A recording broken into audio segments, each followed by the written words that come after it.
বাংলাদেশের সরকারি কর্মকর্তা-কর্মচারীদের জন্য নতুন বেতন কাঠামো নির্ধারণের খসড়া প্রস্তাব চূড়ান্ত করেছে জাতীয় বেতন কমিশন। এই প্রস্তাবে আগামী অর্থবছরে বেতন বৃদ্ধি হতে পারে প্রায় ৯০ থেকে ৯৭% পর্যন্ত, যা দেশের ইতিহাসে অন্যতম বড় বেতন পুনর্গঠন হিসেবে দেখা হচ্ছে।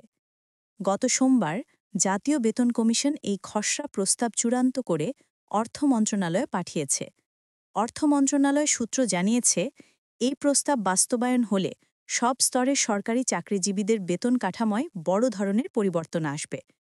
প্রস্তাব অনুযায়ী গ্রেড ১ কর্মকর্তাদের মূল বেতন ধরা হয়েছে ১,৫০,৫৯৪ টাকা, গ্রেড ২-এ ১,২৭,৪২৬ টাকা, গ্রেড ৩-এ ১,০৯,০৮৪ টাকা, গ্রেড ৪-এ ৯৬,৫৩৪ টাকা আর গ্রেড ৫-এ প্রস্তাবিত বেতন ৮৩,০২০ টাকা।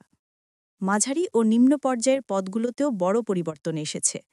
গ্রেড ৬-এ প্রস্তাবিত বেতন ৬৮,৫৩৯ টাকা, গ্রেড ৭-এ ৫৫,৯৯০ টাকা, গ্রেড ৮-এ ৪৪,৪০৬ টাকা এবং গ্রেড ৯-এ ৪২,৪৭৫ টাকা।